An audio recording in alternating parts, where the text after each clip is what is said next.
All right, so I'm so pleased that I managed to get hold of Catherine. She's very, very busy, and Monday night is choir night, but not tonight. So here we are. And as I was explaining to Richard, our chair, earlier, Catherine and I go back longer than we would probably like to, well into 60 odd years, but it's lovely that she and I are both now part of U3A. And I'm going to start by just asking you, Catherine, if you tell us all a bit about your family background. Well, my father was born and brought up in Hampstead and went to Highgate School, but he was sadly deprived of his father, who died when he was only 4.5, which cast a shadow over him and his mother. His mother never, my grandmother, never ever got over the early death of her husband. And I think it was very tough for my father. And my parents met in the 30s and got engaged. And my grandmother waded in and said, "This is never going to work. We're Congregationalists and she's an Anglican." And I just think that was a terrible thing. And in fact, my father, no credit to him, broke off the engagement. And my mother described how she went home on the tube in floods of tears. But they kept in touch. And my father, for his entire working life, he had a scholarship to Oxford, and his entire working life was with Unilever. And he was posted to Hindustan Lever just as war broke out. And my parents kept in touch with each other.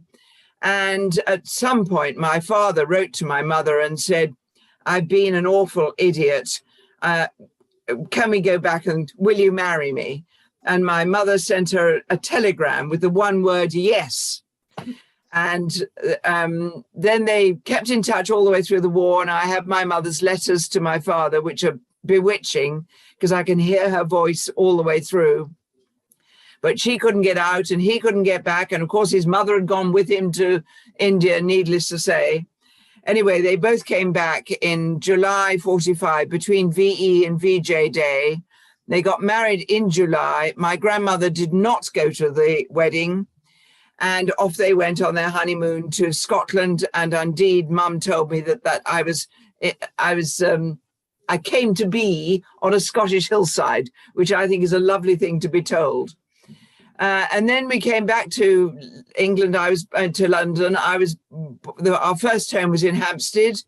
And then we moved to Highgate when I was 2. And I must say, I think I had an absolutely wonderful childhood. I couldn't have had better parents. They adored each other and they adored me. And I'm only just sad that my parents were deprived of 10 years of marriage because of my grandmother.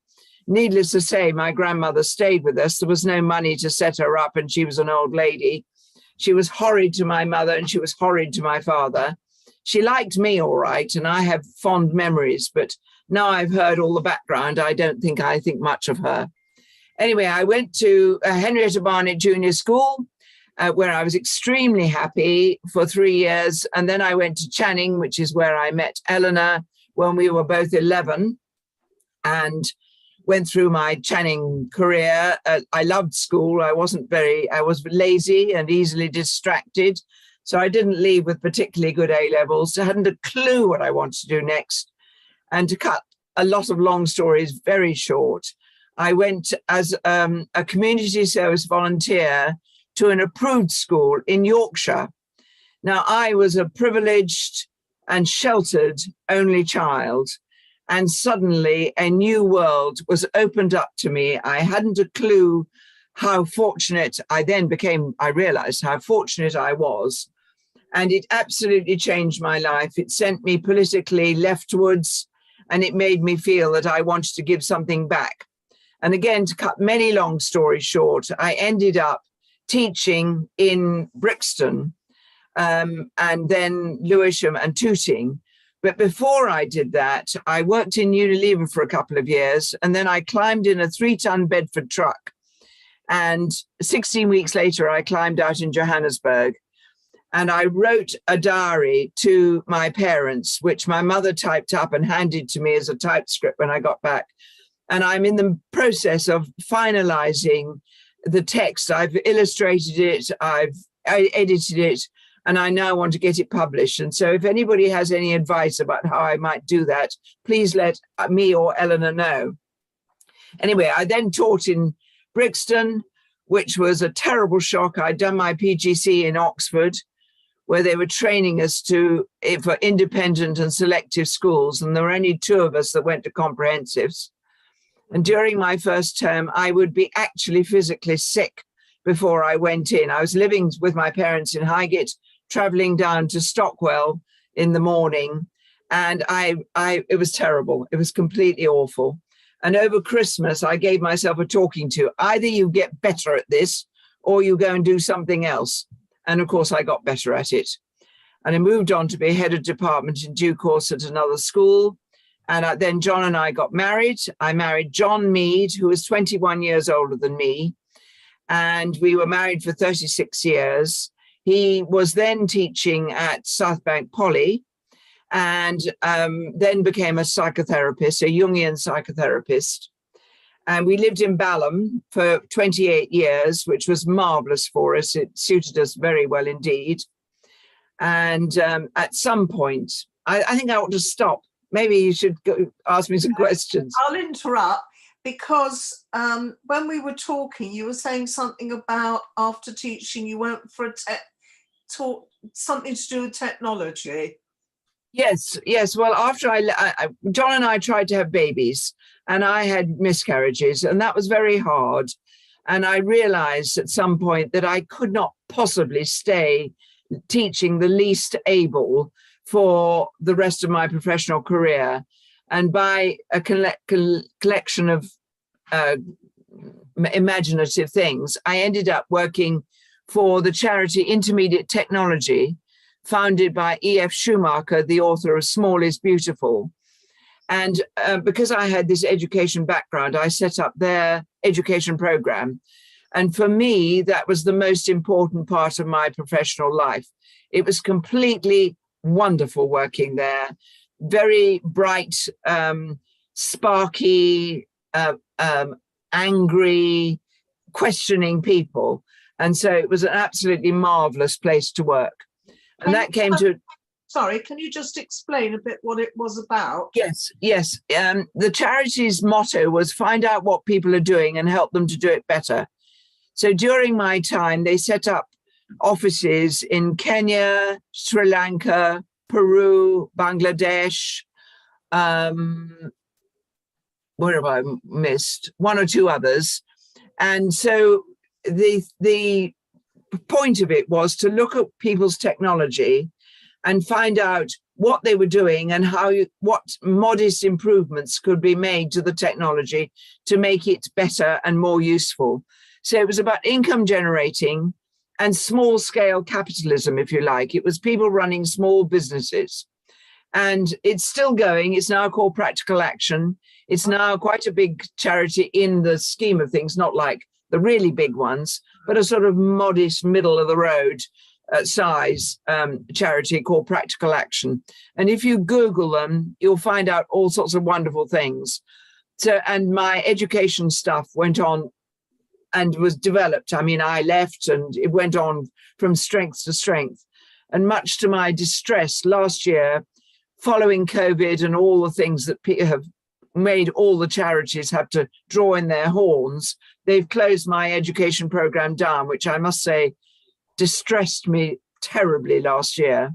But still, there's still stuff available for children. Sorry. Okay. Go on. I'm interested because you talked about the journey through Africa, which I know you've told me before you couldn't do now. It just wouldn't be possible. Are you particularly interested in Africa? I am. And I mean, to have actually traveled across from Algiers, right across the desert, through Central Africa, into East Africa. We had Christmas in Mombasa. I have a sense of the geography of Africa that most people do not. And because I was writing this diary and telling my parents, I was much more observant than I would otherwise have been. So it is actually, what is so extraordinary is that it will be completely impossible for 19 young people to travel either across the desert or indeed through Central Africa. Think of northern Nigeria now. It just would be impossible. So I think I was very privileged to be able to do it then. And I was on my way to, Ian is here. Wave your hand, Ian. Ian was married to my cousin Anne. But the whole point of this journey was to go and see them and stay with them. And then I got a job in South Africa at the University of the Witwatersrand. And then I came home by ship. So I didn't do any flying at all. Okay. I obviously, from a U3A point of view, it's your environmental work that we're interested in. But when you retired, you moved back to Highgate. And I don't want to leave out what you did with the important institutions in Highgate. So can you talk about that before I will. Yes, we came back here in 2007 and John died in 2014. And I threw myself into Highgate. Highgate is a wonderful place. And of course, I'd grown up here. And having such a peculiar name, people remembered my parents. And I never changed. I never took on John's name. I've always been Catherine Budgett-Meakin. And I became the chair of the Highgate Society 2 years after we got here, and that for 3 years. And then there was a pause. And during that time, John became very frail and then died. And then I became president of the Highgate Literary and Scientific Institution. But John and I set up a climate change group called the HICAN, Highgate Climate Action Network, and worked very hard on this in this local area. He was passionate about it, and I began to care about the environment when I was at Channing, when I read Silent Spring, which some of you will know about. And it was that set me on the road to being an environmentalist. And so it wasn't John who inspired you. I mean, did you inspire each other in this? We inspired each other. He was absolutely passionate, and Eleanor has received the sharp edge of his tongue, because anybody who dared to disagree with him, he could be pretty sharp with them, which was a degree of embarrassment for me, I admit. But actually, we had a solar panel on our roof in Balham from 1980. Gosh, okay. And I have panels all over this roof here. 10 years ago, 11 years ago, we put photovoltaic and solar thermal panels. And I've done a lot of work on this house, making it energy efficient and so on. So I think there's a lot of things that personally one can do, but I also think there are a lot of things politically we have to do. Political with a small p, not party political, but we need to, if we are going to avert the climate emergency, we all have to take this into ourselves and have some responsibility for our future generations. Our generation has had an amazing time of things getting better all the time. That is not going to be so for future generations. And I do think we have a responsibility. So has your environmental enthusiasm taken you deeper into, say, the Green Party or national bodies? And where's it taken you? Well, I am a member of the Green Party, but I've supported many of the environmental organisations for years. But I am very interested in the grassroots movement, and of course U3A is exactly that. I run the group for HGS, the Climate Emergency Group, and I'm so pleased to see so many of my group here today. But I'm also involved in a national U3A group called Countdown to COP27. And that is completely national. We've got people in Scotland and Northern Ireland and the Scilly Isles. There are about 50 members, and it's extremely active. And I'm very, very involved in that. That is what's taking up more and more of my time. And I feel very switched on by that, because that's U3A at a national level. So really starting just starting by working with our group, it's introduced you to marvellous, right? And you get to know, do you travel to different U3As then, or what happens? No, because I mean, we all do it on Zoom. We did run a workshop, this countdown group, a group of 5 of us ran a workshop for the trustees and the staff of U3A at the beginning of March, a month ago. And the U3A, so that you should know, are beginning to think about what their policy is towards the environment and to climate change. So there's quite a lot of stuff going on about this at the national, the senior level of U3A. Marvelous. Have you done any writing, or do you contribute to any? I know there's endless publications. I've written articles for lots. Yes, I've written lots of stuff about. I'm very keen on the Centre for Alternative Technology, and I wrote an article for. I've written lots of stuff. I mean, I'm afraid if you go, I have such an extraordinary name. I am the only Budgett-Meakin in the world. So if you Google my name, you'll find out bits and bobs that I've done. You'll get a real shock if another Budgett-Meakin crops up one day. I really would. When you were with the Highgate organisations, did you introduce any climate stuff? Yes, I mean could you explain also what those organisations are a bit? Well, the Highgate Society started to stop the lorry route through Highgate in the 1960s, but now has a whole range of activities. I and others set up a sustainable living group there. And so we run events. We've got an event on embodied energy in May, but we've done a whole lot of things about how to make your house more energy efficient and so on. So there's that. And then the institution, there's something called the Budgett-Meakin Lecture, and we always have an environmental lecture. We had Roger Harrobin recently, and we've had distinguished people coming and talking about climate change and what we need to do. Well, I know your father was chair of one of which, I'm not sure which one. He was involved with the Highgate Society, and my mother was involved with the institution. Okay. So I'm a child of the institution and a teenager of the Highgate Society. Right. And were your parents environmentally conscious? Although in those days, I don't think they were. They would have been.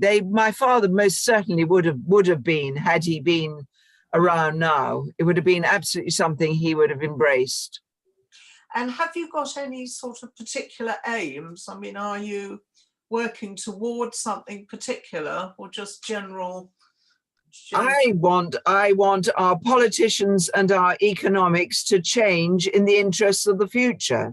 Right. And I don't see either happening. And particularly with Ukraine going on, everything that they're talking after COP26 has completely disappeared. There's just nothing. And it's very depressing. The IPCC has brought out another report today. There's drip feed going on, but very little attention. And I don't think this government really understands the changes that need to be made.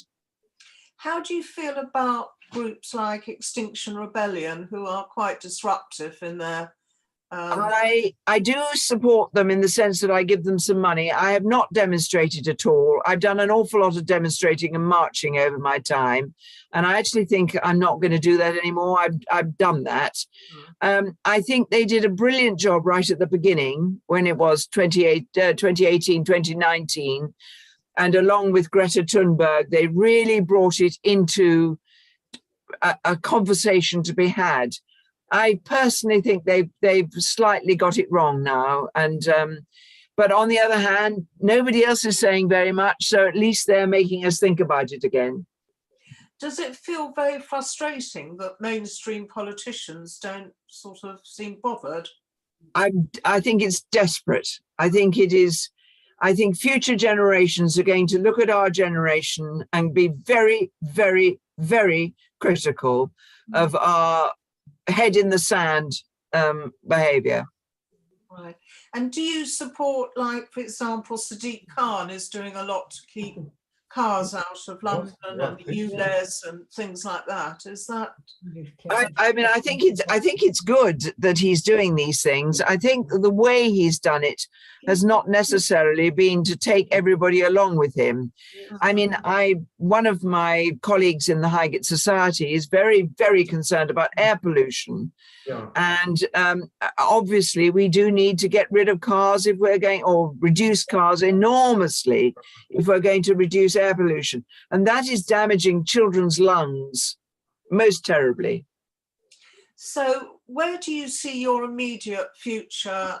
Obviously the COP, the U3A COP, is it COP 27? You said, yeah. Is that that's taking up a lot of your time? Well, that group is, because we're doing all sorts of things to try and provide a service for all the other. There are many, many environmental groups in the U3A. I can't remember the number. There's something like 60 or 70 groups. Somebody's Margie, can you mute yourself? Yeah, I think so. So my apologies, I'm sorry. Okay. Do you go around talking to U3As or not? No, I haven't done that. I mean, the countdown group is quite enough for me, with my own, of course, my Hampstead Garden suburb group, which is very important to me. Oh, thank you for that. I don't usually do it, Sally, but I just wondered, is there anybody who wants to come in and ask Catherine something at this stage, because she's given some very good explanations. Does anybody want to unmute themselves and ask a question at all? Because we don't have to wait to the end. So is anybody doing that or not? No. Oh yes, Arjun, thank you, Arjun. Catherine, do you think that one of the things this awful Putin may have done is to accelerate the trend towards renewables, at least in Western Europe? I mean, if that does, that's a good thing. I mean, I worry a bit about nuclear, but I do think that might be one tiny good thing that that is coming out of this ghastly Ukrainian mess. Is that because there'll be less dependency on gas and electric? Well yes, absolutely, absolutely. Right. I think Malcolm wants to ask a question. That was the other half of Arjun's question is, do you see it as justified that in this emergency as a result of the Ukraine invasion, we should go back to fossil fuels for a short while, or do you think that's disastrous? I honestly think it's disastrous. I mean, the quicker we get away from fossil fuels in every possible way, it makes me feel almost sick to think that we're going to talk about going into the North Sea again, having said they wouldn't. Now they're beginning to think they will, and it makes me want to weep with sadness and depression.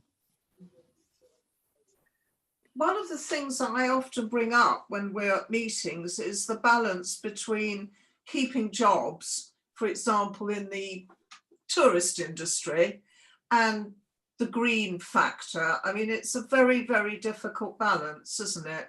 It is, but there is so much industrial development that could be done to do with all the green things. It could be a whole new way of our economy being run.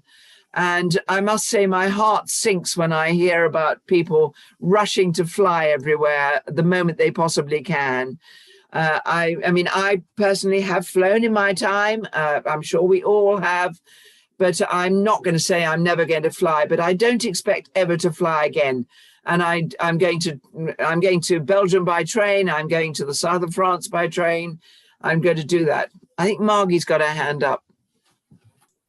Can you give us some idea of the issues which are being discussed by the national group for COP27, by the U3A national group, the sort of headline issues? Well, every month, we have a meeting every month on the last Friday of every month, and it goes on for an hour and a half. And we always have somebody speaking now. And last time was about nuclear. I'm going to be talking about optimism and despair at some point. We try and make it as wide as possible and draw on the talents of our own group and get outside speakers as appropriate. Okay. Okay, thank you. One of the things that I'd like to come back, obviously, to the environment, but one of the interesting things you did fairly recently, thankfully before the pandemic, was go on the Trans-Siberian Railway. And I just wondered if you'd tell everyone about that, because I've heard you speak about it, but it was really a wonderful journey. And I think it was following in the footsteps of one of your Yes, my great aunt and my great grandmother, Sarah Ann Budgett, who married Edward Ebenezer Meakin, they were on the inaugural trip in 1900. My grandfather, the chap who died when my father was only 4.5, was a journalist. And he had been the editor of the Times of Morocco, and he was asked if he would like to go on the inaugural trip. And he said, well, actually, I'm getting married, but could my mother and my sister go? So these two redoubtable Victorian ladies went off in 1900. And I've always wanted to do it. And I thought it was never going to happen. And then lovely friends that I met in Sussex who were getting married, they said, we're going to go overland from Sussex to Hong Kong, and we're going to take in the Trans-Siberian Railway. And so my eyes and ears pricked up, and I told them the story I've just told you.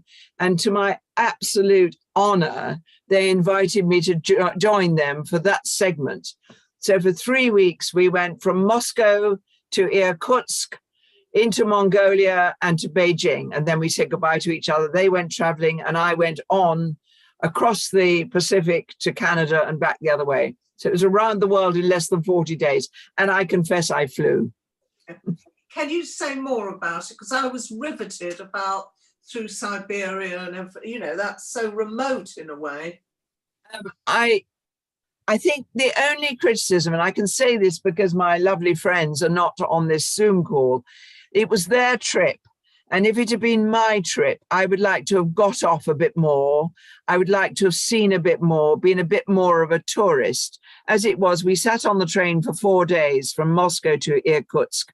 To be honest, it was wonderful. I didn't mind. We had comfortable cabins. We had, everything we wanted. Even some Wi-Fi in the dining compartment. I heard the Supreme Court in London live, sitting on the train in the middle of Siberia. That was pretty peculiar. But I think, if I'm honest about it, it was somewhat superficial in that we were moving pretty fast. Irkutsk, I really liked very much. We were there for 4 nights. And we did do a bit of sightseeing. Could you explain where that is? Because I said, is it Mongolia? No, it's still in Russia. It's Siberia, though. It's sort of the capital of Siberia. And it's a very elegant and cultured place because it's far enough away from Moscow to be very different from Moscow. And it's very close to this amazing Lake Baikal, which is the deepest lake in the world, long and thin and very, very deep. And the train went all the way around it. Absolutely amazing. I mean, completely wonderful. How could you have, the train you couldn't go off really and do things because you'd miss the train, wouldn't you? Well, yes, as I say, if I'd been planning it and it was been my trip rather than their trip, I would have said, let's get off so-and-so place and do a bit of sightseeing, find a bit more about the culture. And there's no doubt about it, not knowing any Russian at all is a handicap, as you can imagine. And what was Mongolia like? You went there, didn't you, and saw statues? Yes, we had 4 nights there, 2 nights in a gur. It's a yurt, but the Mongolian word is a gur. That was absolutely magical, and I was very taken by Mongolia. Not so much by Ulaanbaatar, the capital, which is just a big polluted city, but the wilds and the Gobi Desert and all of that, which we saw from the train. We traveled out to this provincial park and stayed in the Gur, and so I saw something of the scenery and everything else. I mean, if anybody wanted me to give that talk to the U3, I could very happily do that, but that's for another time. Well, we do have a slot called Topical Talks. I think I did it though, Eleanor. Didn't I do it for the U3A? No, you did it for another organisation. Oh, okay. And I tuned in. I don't know who they were. What was there great veneration of Genghis Khan? Yes. Yes. I mean, we all think of him as an absolute crook and a horror, but actually he is honoured. They built this enormous statue to him quite recently, stainless steel. We went up a lift up the leg of the horse, and then we went right up to the top and looked back at his face. I mean, quite extraordinary. So, he's called Genghis Khan there, and he is very, very much revered. And would you ever be able to join all these, to go from the Trans-Siberian Railway and think of your African travels? I mean, it's quite amazing, isn't it, that you've really... They're my two bookend journeys. One bookend was the African and the other one is my Trans-Siberian. And I think that's it. I'm not end of big journeys. Right. Okay. And how did you find Moscow, for example? You were there for a couple of days, weren't you? Well, and I must say, Moscow keeps being shown. And I look at Red Square and I look at St. Basil's Cathedral and I think, I was there. I can't believe I was there. What shocked me was that Red Square is not a square at all. It's an oblong.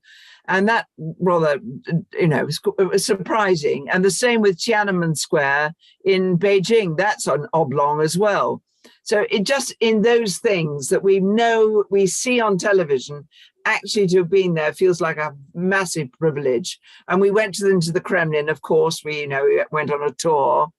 And I feel very privileged, and particularly with all this ghastliness going on at the moment, at least I have been there. I wouldn't go there now, and I wouldn't go to China now.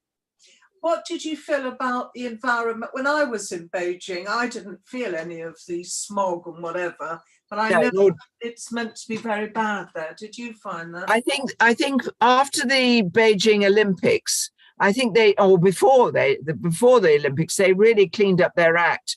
And I was impressed to see no motorbikes with motors. They were all electric.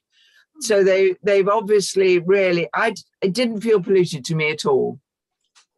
How do you, when you look across the Atlantic to America, how do you feel? Are you depressed about their lack of leadership in the West on the environment? Yes, though, I mean, of course, America is so vast, and there are parts of America which are doing really amazing things, very, very much ahead of the game. But there are other parts which are still digging oil out of the ground and doing all sorts of things of denial and conspiracy theory and all the other ghastly things that come across our plates these days.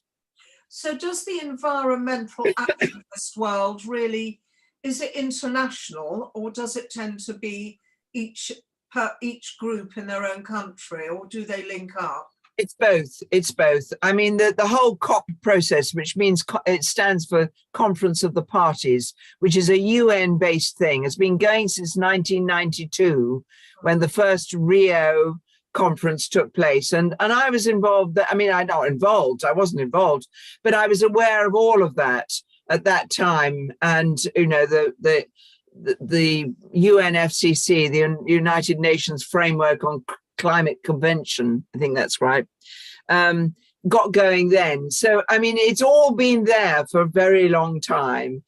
And in fact, I was not a fan of Margaret Thatcher, but she did speak out very powerfully in 1989 about the environment. But then I think it's Nigel Lawson said, no, you can't talk about it.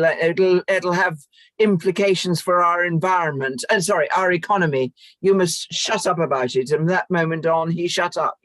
She shut up. So was she the most prominent prime minister to speak out? I mean, There At hasn't that stage, yes. right. And what about since then? I mean, do you hold out any hope of no?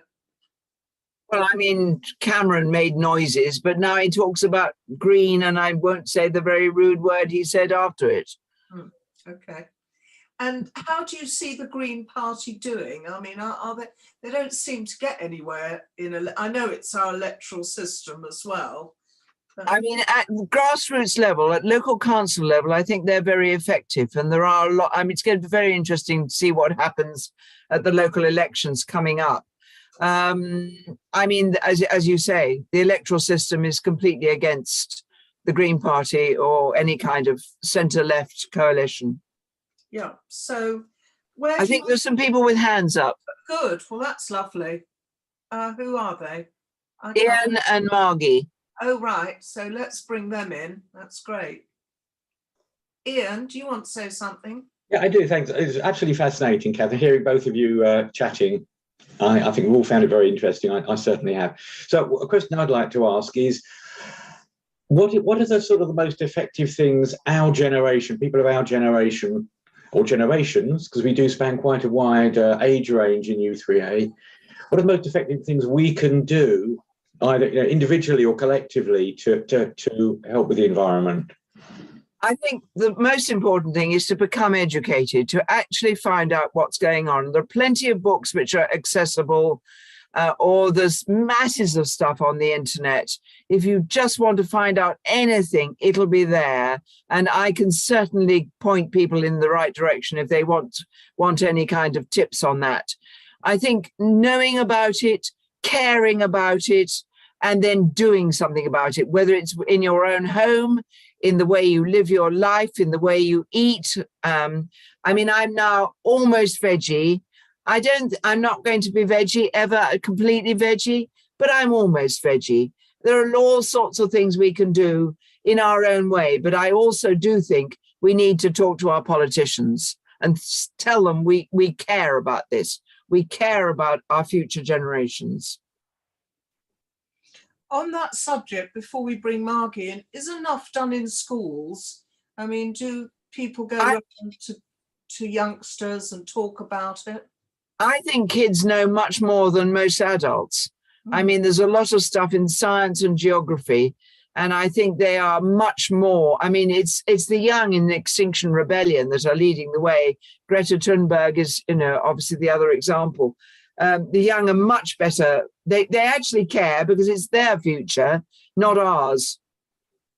Okay, I think Margie's just said she forgot to take her hand down, so we won't flash to her. What was I was going to ask? So, do you feel optimistic that probably in the not too long ahead future, Prince Charles will take over? Do you feel that he will be able to influence things? He's already talked about the Jubilee being a treebilly, I think. Or do you think people rather regard him as a crank? I mean, I think Charles has been ahead of the game all the way along the line. I mean, he's been an environmentalist when it wasn't fashionable to be so. I think once he is king, I think it's going to be very much harder. He's going to have to toe the king line, and he's not going to be able to speak out in the way that he has in the past. But I think, and his father, they've been a very good example to the rest of us. In what way was Prince Philip a good example? Well, the Duke of Edinburgh scheme is a lot to do with the environment, and he founded what WWF. I mean, they're both steeped in all of this stuff. Except he did go on shooting animals. But I know. They all do things I don't like, but, they do got a lot of good things as well. Is there anybody else? Because we've got the last quarter of an hour. Catherine, must say your enthusiasm is absolutely brilliant.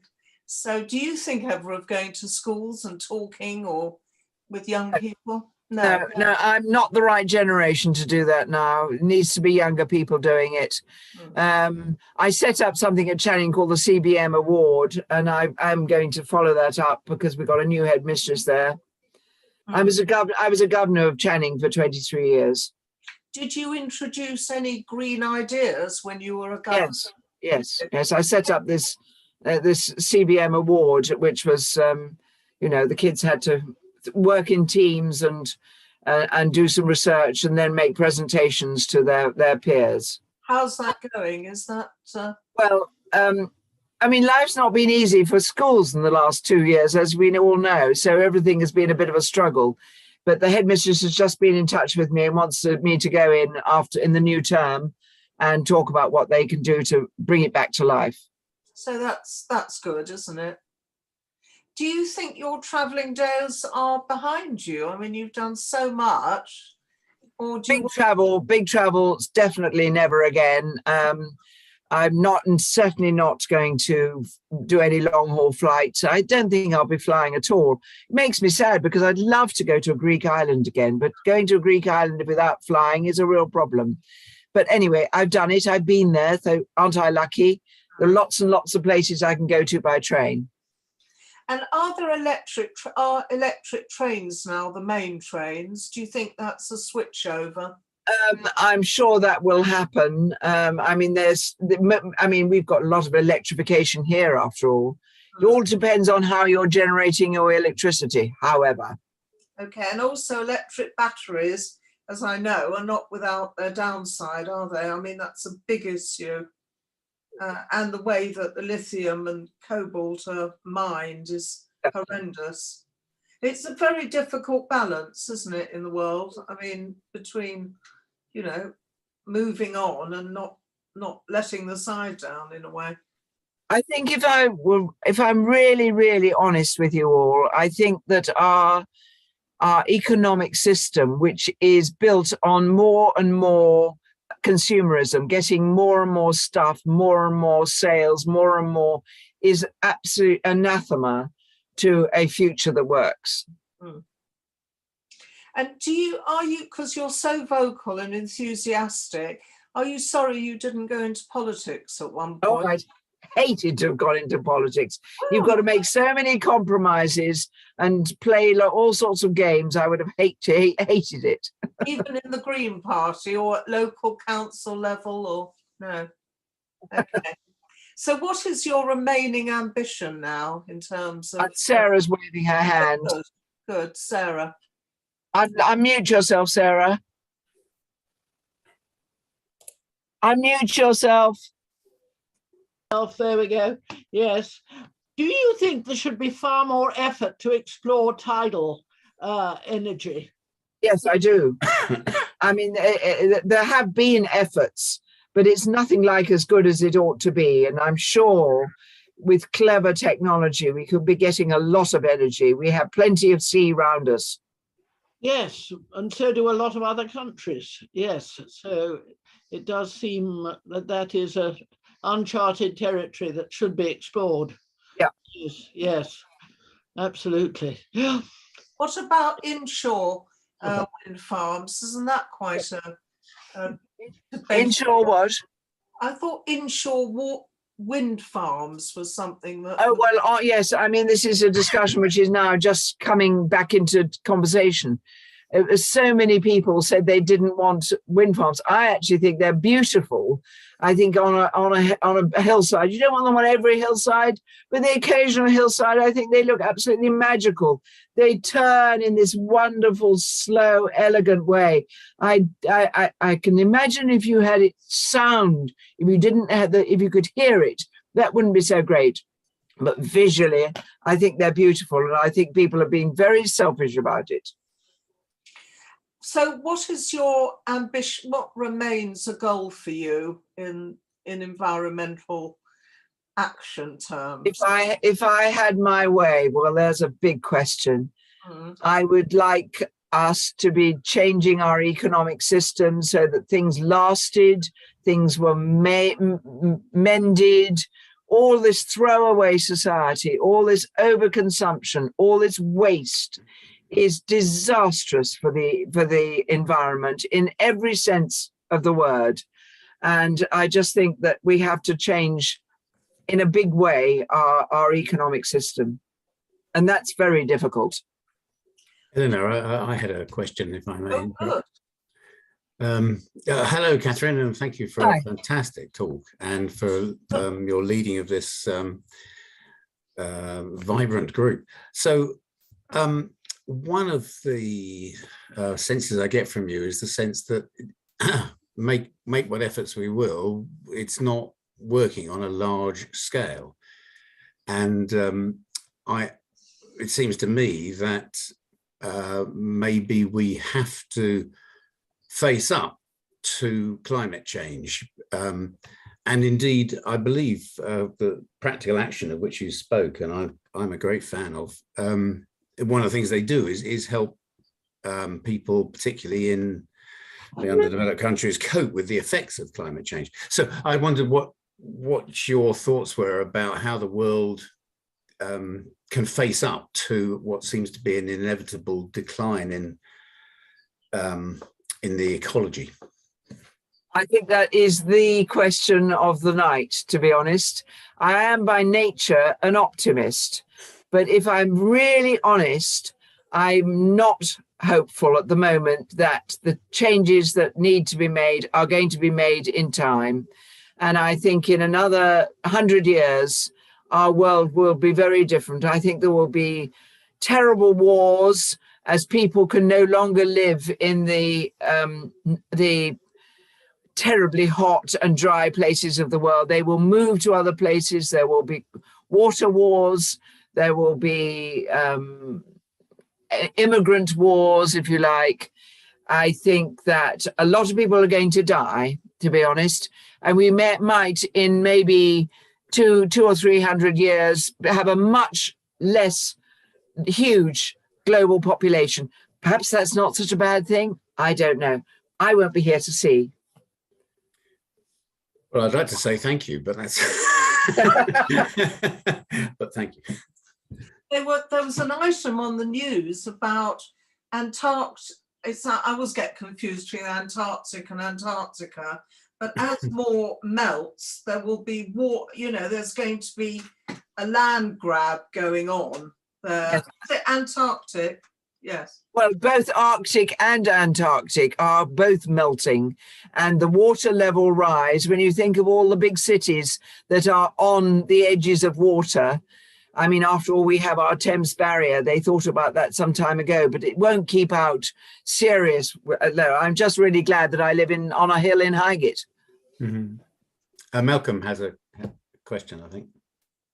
Yeah, you're very pessimistic forecast. There are two technologies that might help.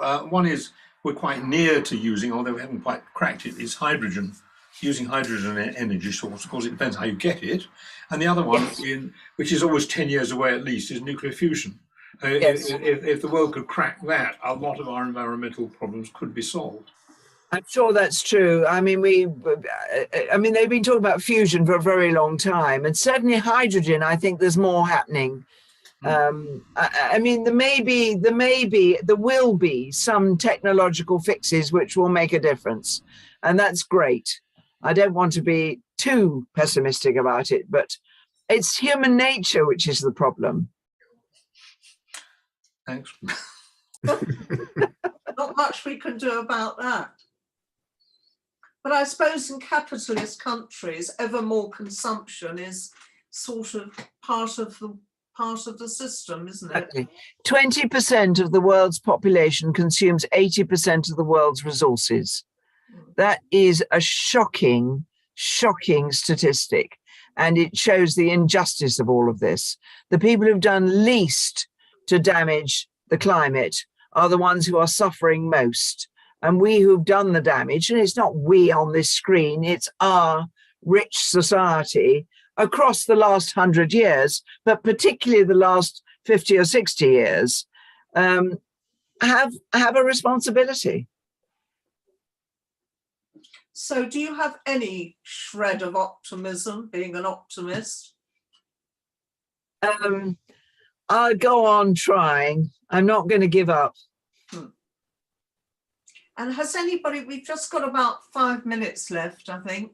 And I wonder if anybody else wants to say anything that will ask Catherine or make a comment about anything. No, I can't. So really the throwaway society seems to be going on, although as the cost of living rises in England, and I presume elsewhere in the West, I mean, that might help to stem the flow.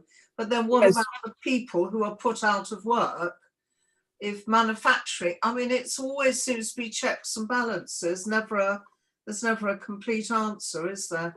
I mean, the fashion industry is one example where the throwaway society is showing some changes.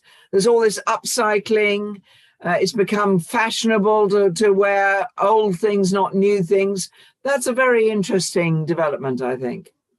Another one is in coffins. I know of 2 people who've chosen biodegradable coffins. Well, John had a biodegradable coffin. Okay. Do you think that's catching on? I mean, there's a whole cemetery in North London that you can have biodegradable funerals going on. So possible, isn't it? Yeah. Okay, well, I can only say real tour de force. Oh, is somebody else coming in? Is there somebody else who wants to speak? No, I thought there might be. Is there anything you'd like to talk about that I haven't asked you? I don't think so. I'm terribly afraid I've talked too much. No, I think your enthusiasm, you've been the most ebullient of interviewees, which is really great. And I think that the topical talk, we have got that slot, and it would be the Trans-Siberian, so because you've got slides and everything, I think that would be marvelous. And did you keep a diary on there as well? So you've got. Yes, I did. Yes, I did. I have a paper version of my story. Okay. Well, thank you so much. I think we've had the highest numbers that we've had, so that's a tremendous accolade to you, and it's been really brilliant. So